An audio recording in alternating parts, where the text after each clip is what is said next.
They posted the photo while I was swiping my credit card. Best trip ever, my sister had written once. Years ago. This time, it was a different kind of photo. Jason in a custom tuxedo. My brother with his arm around his groomsmen, laughing at something. I know what this something was. It was me. It was the $2,400 charge I had just run on a card he would never recognize. While he stood 12 feet away and announced to a room full of men in velvet chairs that I was a jobless parasite who couldn't hold employment. I did not flinch. I signed the receipt with one hand while my sleeve rode up my other arm, and 30 seconds later I watched his best man stop laughing mid-sentence, sit up straight, and go the color of old newsprint. He had recognized something on my forearm that my family had spent a decade pretending didn't exist. My name is Aaron. I am 34 years old.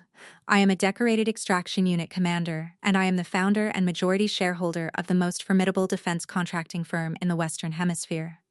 And by the time the reception ended, 63 people in a country club ballroom would understand exactly what my silence had cost them.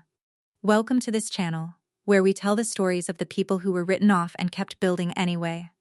If you have ever been the person everyone assumed was failing, because you were quiet, because you were careful, because you refused to explain yourself to people who had already decided, settle in. Drop a comment below and tell me where you are watching from tonight. Subscribe, because the documents Aaron brought to that reception table are the reason this story exists. Let me go back to the beginning, because the ending only makes sense if you understand how deep the foundation was laid. Aaron grew up in a sprawling house in a wealthy Chicago suburb, the kind of house that looked from the outside like privilege and felt from the inside like a proving ground she could never win. Her parents, Thomas and Barbara, had one golden child, and it was not her.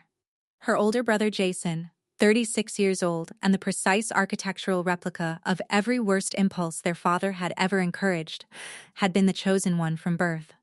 If Aaron won a track meet, Barbara found dirt on her shoes. If Jason passed a basic math class, Thomas bought him a car. The rules were not arbitrary. They were engineered. The family system was a fortress designed so that one person could never quite clear the walls, and everyone inside already knew which person that was. Aaron believed something, in those years. She believed it with the quiet conviction of someone who has decided that patience is a skill worth developing.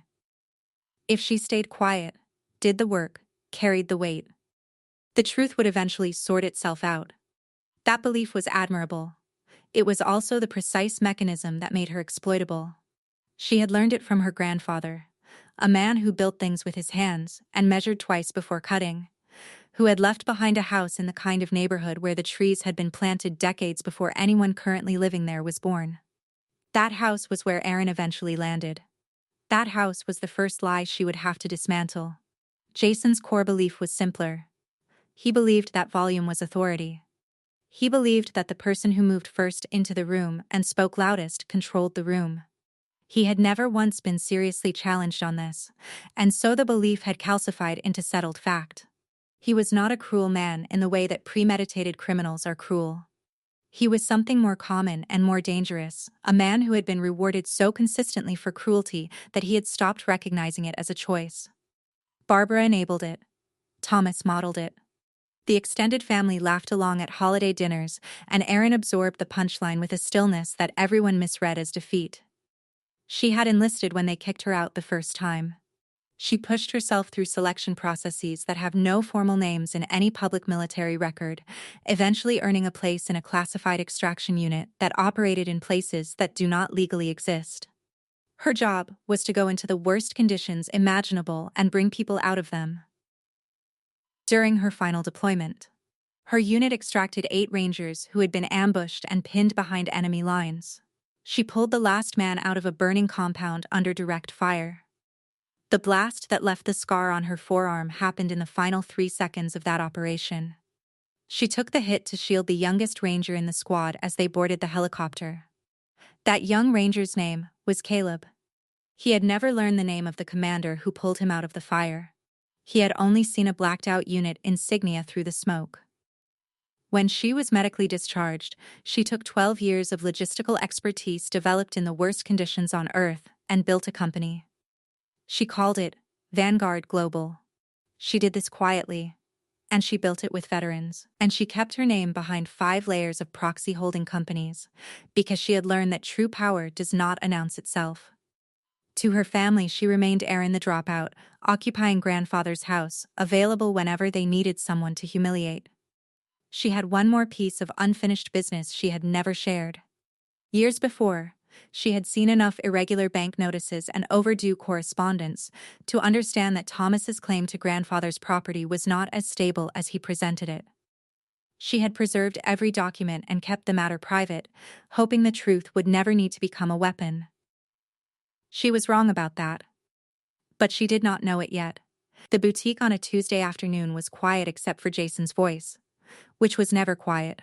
He stood on a pedestal in the center of the showroom, admiring his custom 3-piece tuxedo in a 3-way mirror, while 4 groomsmen lounged on velvet sofas with complimentary bourbon.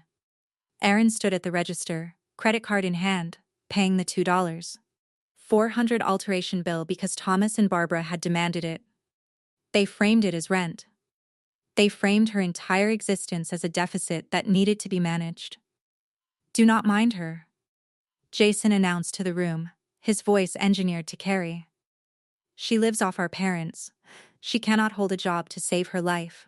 Mom and Dad are making her pay for our alterations as rent for freeloading in grandfather's old house. It is the least she can do to contribute to society." The groomsmen laughed. The tailor looked at his shoes. The cashier, a young woman with the kind of expression that belongs to someone watching something they cannot stop, looked at Erin with deep, agonizing pity. Erin hated the pity. She had been seeing that expression since the first Thanksgiving she could remember. She kept her face still and her gaze on the cashier, and she signed the receipt. As her hand moved across the screen, her sleeve caught on a brass hinge at the edge of the register. The fabric pulled back. Under the bright showroom lights, the full length of her forearm was exposed. The scar was large and jagged, the topology of someone who had been close to an explosion, and woven into its center, preserved by surgeons who understood what it represented, was a blacked-out military insignia belonging to a unit that did not officially exist. Caleb had been mid-laugh. The laughter died in his throat as if a switch had been thrown. He sat up straight. The color left his face. He stared at the scar, and then at the insignia, and then at her reflection in the mirrored pillar beside the register.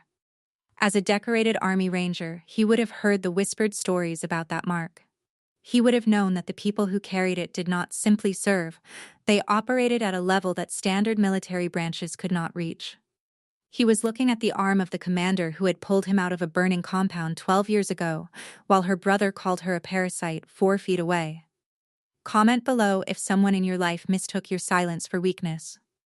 Comment if you carried classified weight and kept your mouth shut, while smaller people mistook your restraint for nothing. Comment if you were everyone's answer and nobody's question. Subscribe, because what happens at that reception is the reason Erin decided to finally stop being quiet about it. She gave him one small, deliberate nod in the mirror. He stood up immediately, his legs unsteady, and walked quickly to the rear corridor with his phone already in his hand. She knew what call he was making. She waited. Jason turned to watch his best man disappear into the hallway. "You know how those military guys get," he told the remaining groomsmen with a dismissive wave.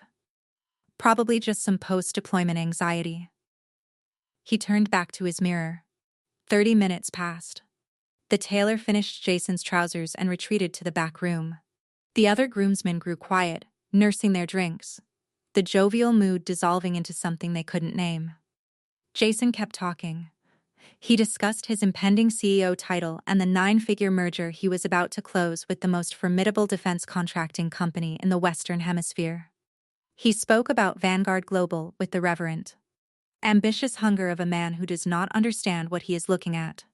"You should be taking notes," Jason told Erin, turning to face her directly, making sure the boutique could hear. "This is what actual success looks like. This is what happens when you apply yourself and put in the work. Unlike some people who disappear into whatever embarrassing failure of a life they built." "They look for absolute transparency," Erin replied, holding his gaze without blinking. "They look for flawless logistical execution, secure supply lines, and leaders who do not embezzle funds to pay for personal luxury expenses. They have a zero-tolerance policy for financial rot. The boutique went quiet. The groomsmen stopped swirling their drinks. A flicker of something moved behind Jason's eyes, not guilt, exactly, but recognition. He absorbed it quickly, smothered it in contempt, stepped close enough that she could smell his cologne. "You are delusional," he whispered. "You are a pathetic, useless disappointment. The only reason you are standing here is because I brought you to pay my bill." She did not flinch. She let a small, cold smile touch the corners of her mouth. Her brother was threatening the one person in that boutique who understood exactly how fragile his merger, his company, and his wedding finances had become. "Your wedding will certainly be an unforgettable event," she told him. "I would not miss it for the world." He stared at her, unsettled for the first time. He opened his mouth to escalate, and then rapid footsteps came from the rear corridor. Caleb emerged from the back hallway looking nothing like the man who had sat on the velvet sofa an hour ago. He was sweating. His hands were clenched at his sides. He walked directly past the groomsmen, past Jason, and stopped in front of Aaron. His Adam's apple moved against his collar. "He is on his way," Caleb said. His voice dropped to something rough and stripped. "He is 5 minutes out." "Who?" Jason demanded. "Who is 5 minutes out?" Caleb did not look at him. "My boss." 30 minutes later, the glass door chimed. Griffin walked in, tall, charcoal suit, silver hair, the calculated gaze of someone who has assessed every room he has entered for the last 30 years. He was the chief operating officer of Vanguard Global. He was the executive Jason had spent 2 years trying to impress. Jason lurched forward with his hand extended, and a desperate, sycophantic grin already spreading across his face. Griffin walked past the outstretched hand as if it were a piece of furniture. He stopped in front of Aaron. He raised his right arm in a razor-sharp military salute and held it for 3 full seconds. She returned it. He lowered his arm, broke into a genuine smile, and stepped forward to embrace her. "You disappeared on us, Commander," Griffin said, his voice thick with relief. "The entire unit has been looking for you. It is damn good to have you back." When they stepped apart, she looked past his shoulder at her brother. Jason stood in the center of the showroom with his arms at his sides, the color entirely gone from his face, his mouth open. The man he had spent 2 years trying to impress had just saluted his freeloading sister. The trap was set. Aaron simply needed to give it time to close. She had given it time, 6 months of it, to be precise. The moment Jason's name crossed her desk, she had issued a classified directive to Griffin and the board. Engage him. String him along. Nod at his presentations. Make him believe the merger was possible. She wanted to see exactly what kind of businessman he had become. The Vanguard Audit Division was the most thorough financial investigation team she had ever assembled, and she had quietly pointed it at her brother's company under the guise of standard due diligence. Meanwhile, she was gathering something else. 5 years earlier, Thomas had borrowed heavily against grandfather's property to cover gambling debts. He had missed the repayment schedule, ignored 3 default notices, and allowed the bank to take the deed. The family trust language he recited at dinners had not protected the property from his own signed mortgage documents. When the bank moved to sell, Aaron's legal holding company had purchased it, cleared the lien, restored the title, continued paying taxes and insurance, all while Thomas and Barbara believed the trust still gave them authority. She had done it to protect grandfather's house, not to protect their pride. She never corrected them. That restraint had been a mistake. Not because it was wrong, it was the most decent thing she had done. But Thomas had read her silence as confirmation of his authority.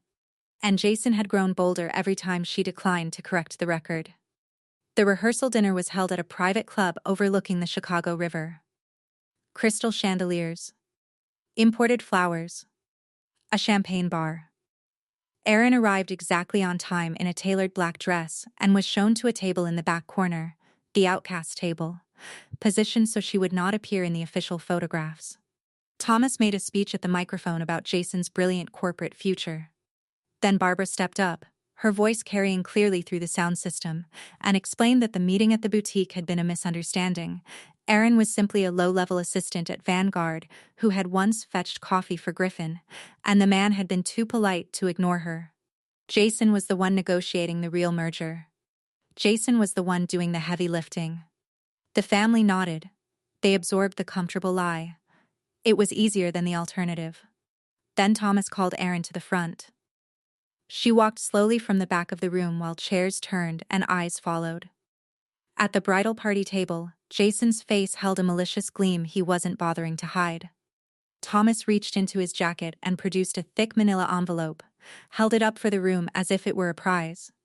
He announced that he and Barbara were giving Jason and Brittany their grandfather's house as a wedding gift, a proper home to raise the next generation of the family.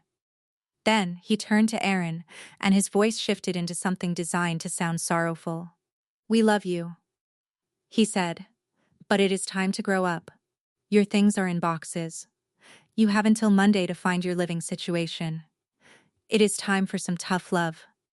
The applause died the moment it started. Extended family members shifted in their chairs. They understood they were watching a public eviction dressed as a gift. Erin took the envelope. She looked at the man who had spent her life trying to break her.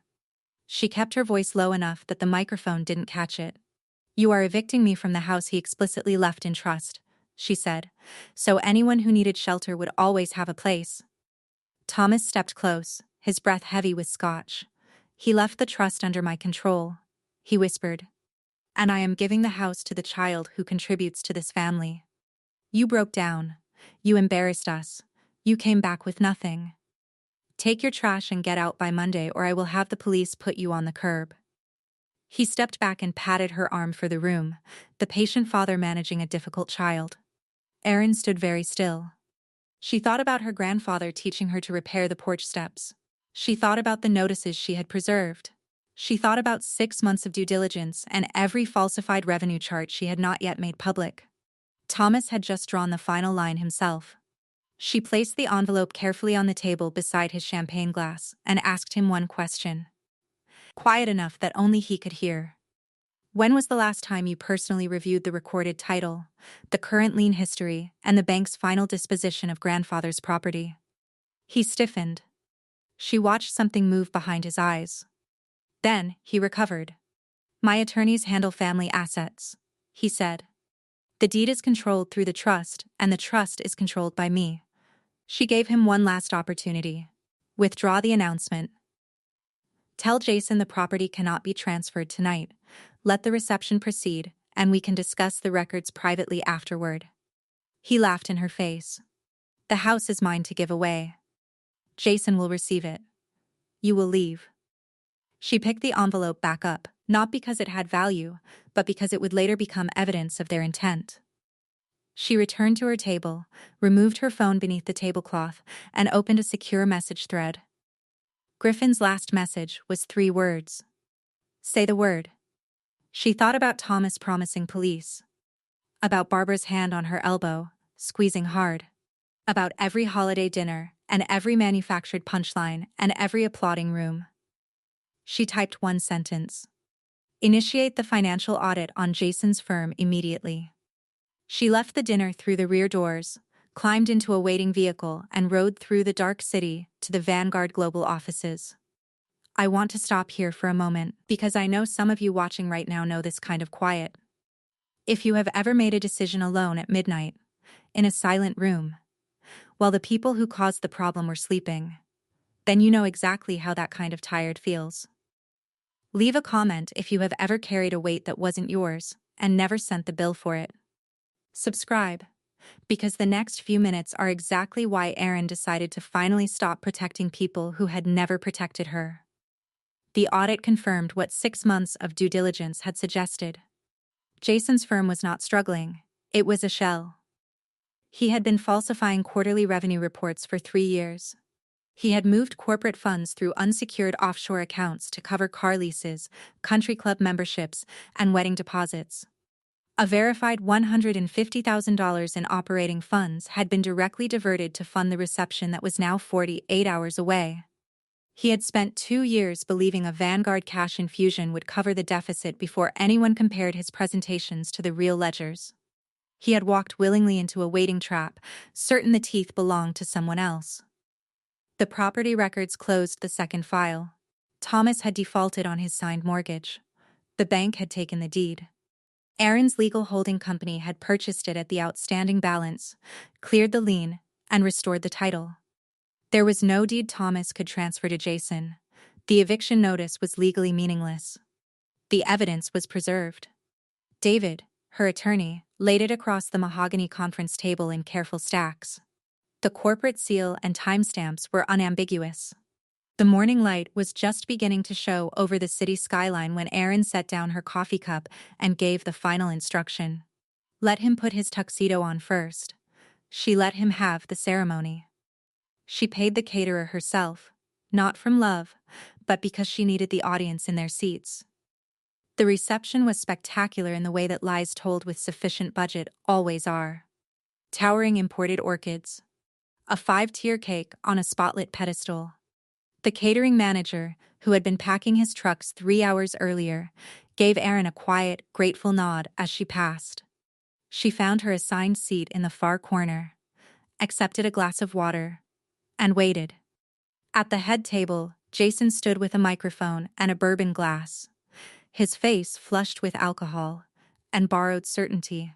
He thanked his parents. He thanked his guests. And then his gaze swept the room until it found her in the shadows. Speaking of legacy, Jason said. He thought it was important to acknowledge that true success is earned. And unfortunately, not everyone in his family shared that drive. His sister Erin was sitting right back there. She had been perfectly content to live rent-free in their grandfather's house while he expanded his firm and secured corporate mergers. And now their father had officially evicted her, cut her off, ended the freeloading. Here is to cutting out the dead wood, he said, raising his glass toward her. And to a future without you dragging us down. Erin pushed her chair back. The legs scraped softly against the hardwood. She stood, smoothed her gown, and picked up the thick manila folder resting beside her water glass. She walked toward the front of the room. Slowly, the string quartet had already stopped. The guests parted. Jason's triumphant smirk began to waver as she kept walking, calm and unhurried, until she stepped up onto the stage and removed the microphone from his unresisting hand. He let it go. The slight feedback echo of the transfer carried through every speaker in the room.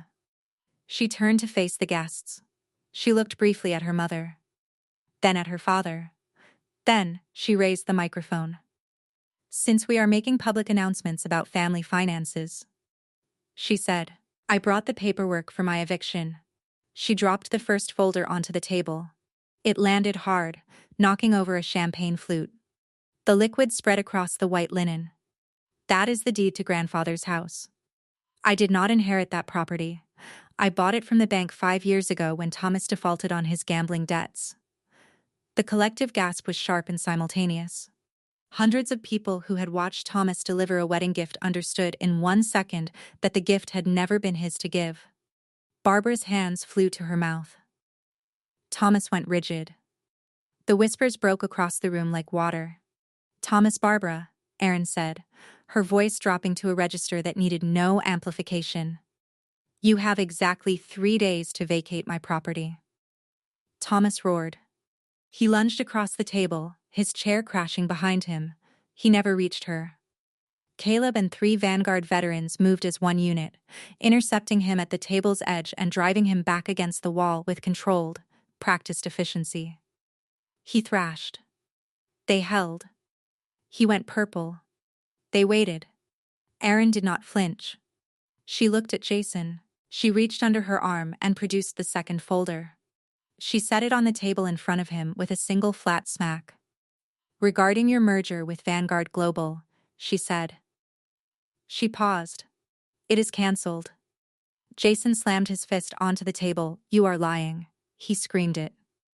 You do not have the authority to speak for Vanguard. You are nobody. You are a low-level assistant. He was still screaming when the heavy oak doors at the back of the room opened. Griffin walked in. The guests parted for him the way they had parted for Aaron, instinctively, the body's response to a certain kind of authority. He walked the length of the aisle without hurrying, climbed the 2 carpeted steps, and stood beside her. He turned to face Jason. "She isn't my assistant," Griffin said. His voice needed no microphone. "Aaron is the founder and CEO of Vanguard. She is my boss." The sound that followed was not quite silence, it was the specific absence of sound that happens when hundreds of people simultaneously revise everything they thought they knew. Barbara made a strange noise and slumped sideways against the table. Thomas stopped struggling against Caleb's grip. The groomsmen at the head table looked at each other with expressions of men who have just calculated how badly they have misread a room. Jason stammered something about financial projections. About his company portfolio. "You sent me fabricated documents designed to conceal your debts," Aaron said. "And as of 9 this morning," Griffin continued, "Jason's company is under federal investigation for embezzling $150,000 to pay for this wedding." Brittany stood very still. She looked at her husband. She looked at the table around her, the imported orchids, the champagne, the 5-tier cake. She pulled her engagement ring and her wedding band off her finger and dropped them onto the tablecloth. "I am filing for an annulment tomorrow morning." She walked off the stage and her family walked with her, and they did not look back. What followed at the head table was not a collapse so much as a detonation.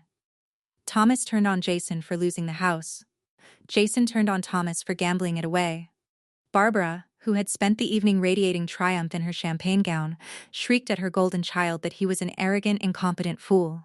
Jason screamed back that Thomas had handed him a bleeding company and called it a legacy. The cruelty they had practiced on Aaron for 30 years turned inward in seconds. Because that is how cruelty works when it finally runs out of designated targets. Aaron watched it for a moment. She had imagined this. Over the years.